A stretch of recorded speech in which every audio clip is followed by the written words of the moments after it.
Hey, what's up guys? Welcome back to the channel. My name is Mars and today I'm going to show you guys how to use Zacian. I'm going to recommend you guys a couple of movesets that you could use, some common partners, and as well as counters to counter this Pokemon. So for the first set, we do have Behemoth Blade, Play Rough, Close Combat, Protect, and for the EVs we have 252 in Attack, 4 EVs in Special Defense, and 252 in Speed with a Jolly Nature. So this is pretty straightforward. Behemoth Blade, basically one of the best moves that Zacian has, which if you guys don't know, it's a 100 based physical move with 100% accuracy, and it doubles the damage if the target is Dynamax. So a really strong move. We have Play Rough here, again just another good move, but with some stab in there. And Close Combat, I feel like Close Combat is really good, especially if you do not want to get walled by certain steel types. And there's also another way to hit Pokemon like Incineroar, for instance, for super effective damage. Another good move that you could maybe replace Close Combat for, if you would like, I would definitely like to recommend Wild Charge. The reason being for Wild Charge is because Zacian could get potentially, a spoiler, could get potentially walled by Ho-Oh. Since with if you are going to be running like Close Combat, Behemoth Blade, and Play Rough, Ho-Oh just completely walls Zacian, and not only that, Ho-Oh could just Sacred Fire this Pokemon and potentially burn it as well. So at least with Wild Charge, you do get to outspeed Ho-Oh, and you also do a lot of damage in return with Wild Charge. So that is a pretty nice way to kind of handle that Pokemon as well. Celesteela is also another Pokemon that could give Zacian a couple of trouble. Granted, you could run Close Combat still if you like, but that means you are going to drop your special defense, and Celesteela could potentially just go for a flamethrower and knock out the Zacian, easy as that. So yeah, you should definitely I recommend maybe trying out Wild Charge. I think Wild Charge on Zacian could be really good. Maybe not in the beginning of the format, but I definitely do believe it's definitely a good tech to have, especially depending if we'll see a lot of Ho-Oh or maybe like Charizard or Celesteela in the format. As for the next one, basically the same thing, pretty simple. The only thing that we just switched out would be was the move Close Combat or Wild Charge for Substitute. Again, Substitute, really good move. Being able to substitute in a potential max move is really nice as well. And then the next turn you can also Protect. Basically, it's a nice way to stall out your opponent's Dynamax. That's why I kind of do like a substitute on Zacian as well. And again, you definitely want to have Behemoth Blade to do a ton of damage, stab, and then Play Rough as well. Another stab move and really good move in general. So yeah, the substitute is definitely really good. And as for the last set, this is more like a fun set, I would say. I wouldn't really recommend using Zacian without the Rusted Sword, but if you really want to use Zacian because of its typing and you want to use it for you want to put like maybe a different item, then by all means, I would definitely recommend something like this. The item could definitely change. I just added Weakness Policy because you can do some pretty cool shenanigans with it, but you could definitely run maybe Weakness Policy. White Herb is also another good one as well. The reason I say White Herb is because mostly if you do get like a substitute up, you could still get a Parting Shot. You could still get your speed drop if your opponent goes for say a Max Strike or something. So having White Herb is also a pretty good option. Having Leftovers is also kind of nice as well, since you'll be able to recover your health, and also you'll be behind Substitute and Protect. So the reason I have Weakness Policy here is because, again, you can do some pretty cool shenanigans. I'll get to that later. But for the movesets, you have Play Rough. Again, really good move for it. And it's also Stab. You have Sacred Sword. Just so we can have like another way of handling steel types is really nice. And again, we do have the Substitute and Protect. And then for the EVs, we have 108 in HP, 204 in Attack, and 196 Speed. EVs in Speed with the Jolly Nature. With this EV spread, you'll be able to outspeed base 130. So you'll be able to outspeed Eternatus. You'll be able to outspeed Tapu Koko, for instance. Crobat, if you come across a Crobat, or Aerodactyl as well. So I definitely do think if you are going to be running Zacian, you should definitely run at least with Jolly Nature, just so you could at least outspeed base 130s. If not, maybe you could also drop the speed to outspeed maybe other specific Pokemon and put more in bulk. But I think, for instance, I think this would be a pretty good way to start off. Now let's go right ahead to the counters for this Pokemon. As I said earlier, Ho-Oh is a really good Pokemon to wall Zacian. Like I said, it resists both of its typing. So, and while that, you could also do, Ho-Oh could go for a powerful max flare with either Flare Blitz or with Sacred Fire. If it goes for Sacred Fire, it gives it a chance to burn, and that will definitely slow down Zacian by a ton. Again, you could has Braver, so you can go for Airstream on your opponent it can go Airstream onto your opponents, or I should say it'll go into your teammates. Like they can just go Airstream onto your one of your partners for Zacian, and then next turn just go for a Max Flare to outspeed. So yeah, Ho-Oh is definitely a really good Pokemon, and also it does have Earthquake. So if it wants to hit it another way super effectively, say if there is rain, it does have an option to have Earthquake as well.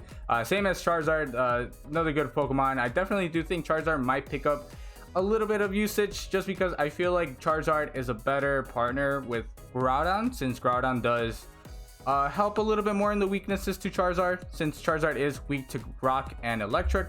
Groudon resists the Rock, and it also is immune to Electric type. So I definitely could see Charizard to see maybe in some popularity. And again, we've seen past formats as well how strong Charizard could be, especially with the solar power and sun.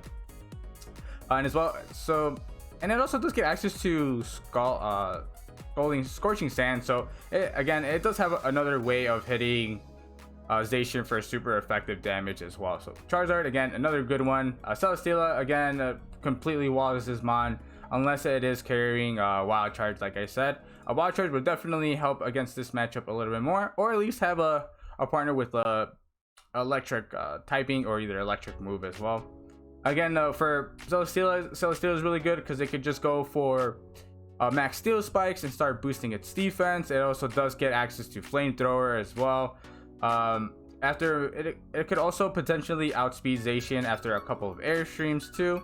So Celesteela is definitely a really good Pokemon to handle Zacian. Solgaleo, again, another good one. Well, just a Steel type, really strong. It also does get access to Earthquake and Flare Blitz, so it just has a lot of options to deal with Zacian. And again, Incineroar, I think nothing much I could say about Incineroar. It could just intimidate Zacian. It could live close combats. You could intimidate, you can parting shot, just it'll be at -1, and then you could switch an Incineroar back again, and then it'll be at -2. So Incineroar is a really good Pokemon to help control Zacian just a little bit. So as far as for partners, now we do have the Weezing Regigigas.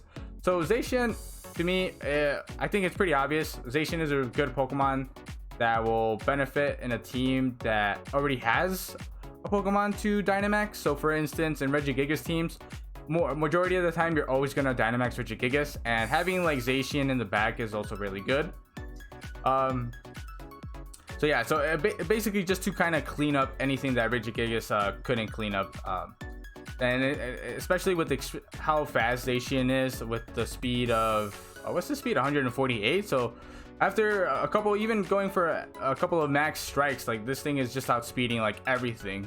So Zacian is definitely a really good Pokemon in the sense of having it in a team that already has a potential Dynamax. So in Regigigas, again, it's a really good partner for it.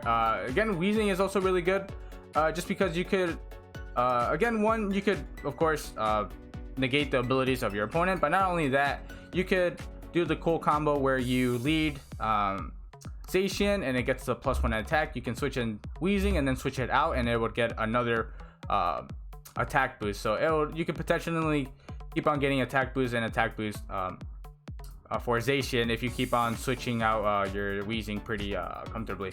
Another good one that's a good partner is Thundurus. We've seen Thundurus be pretty popular in hyper offensive teams, and for a good reason. It hits hard and it's really fast. Also, you can't intimidate this Pokemon because it does have a Defiant. And again, one of the weakness that could definitely hurt Zacian is Intimidate. So having Thundurus there to check Intimidate is really nice. And also just getting that consistent speed boost is also really good. Thundurus also gets access to, again, it gets access to superpower, so you could always increase the attack for Zacian. And as well as I talked about earlier, the Pokemon that walls Zacian is Ho-Oh, Charizard, and Celesteela. Thundurus, a good Pokemon for that. Granted, Granted, it can't really take some of the moves relatively well, like the fire moves, but the fact that Thundurus can outspeed Charizard and Hoko and Celesteela, it gives it definitely a really good Pokemon for that as well. Another great one is that's really good with Zacian is definitely with Lapras. We've seen already a couple of teams with G-Max, Lapras, and Zacian for a good reason. Lapras is weak to fighting, it's weak to rock. Zacian does handle that as well with the typing. It has the Play Rough coverage for the fighting Pokemon, and as well as has the steel type coverage for the rock types as well. And I would definitely we could start seeing a lot of water absorb Lapras, mainly because of Kyogre. And also Shell Armor is still pretty good for Lapras, but it really depends. I guess it might be also preference. Like maybe if your team is a little bit weak to, say for instance, Urshifu, then maybe Shell Armor could be really good for that. If not, I think Water Absorb would be really good for the team, especially just so you could eat up all the Water Spouts or Orange Impulse from Kyogre. And for the last one, we have Ryolu. Now again, this is just for like fun and giggles, you know, if you guys want to play like a fun team. As I said earlier, you could run like a potential weakness policy on Zacian without the Rusted Sword, and with Ryolu you could at least bullet punch yourself, and you could activate the weakness policy and then start doing a lot of damage from there. It does have copycat, so in case if your opponent wants to set up Tailwind, they will set up Tailwind first, especially since the speed mechanics with Ryolu, since it is relatively slow. What you could do is if they set up Tailwind, you can just copycat. You can set up Tailwind, and then Zacian would, be able to outspeed your opponent. Granted, you do have to watch out for the taunt users, so you should definitely keep in mind on that. And as well as coaching, we've seen coaching in the beginning of Series 5, I believe, when Island of Armor came out. We saw like how Ryolu with coaching was really nice with Dragapult. We've seen it with Cinderace and Rillaboom. And I feel like it could also work with Zacian as well, both Crown and with not Crown Zacian, because essentially, since with Intrepid Sword, it would already get a +1 in attack. So, and then if you go for coaching, it will get another boost in attack, so it'll make it a +2, and then you get also a nice little defense boost there. So I feel like you could definitely see some pretty cool shenanigans with Ryolu and Zacian. And again, you do have the taunt there, so in case your opponent does want to protect, you can just go right ahead and go for the just go right ahead, you feint, and then attack the Pokemon that potentially might have protected there. Also, it's really good against Wide Guard, especially if maybe you do have a Pokemon in the back that has spread moves. Ryolu is really good for that, just so you could because I feel like Wide Guard might see a little bit of play, because again, you know, with Wide Guard you can stop Water Spouts, Origin Pulse, Precipice Blaze, Astral Barrage, Glacier, you name it. You know, there's a lot of spread moves in this series, so having Feint to at least stop that is pretty nice. So yeah, let me know what you guys think. Hopefully this video helped you guys out when team building with Zacian, or at least kind of handling Zacian as well, in case if your team is a little bit weak to Zacian. But yeah, thanks so much guys for watching. If you guys stick around this long, if you guys did enjoy, feel free to like the video and comment as well. It really does help, and subscribe to the channel if you guys are new. And yeah, I'll see you guys in the next video. All right, peace.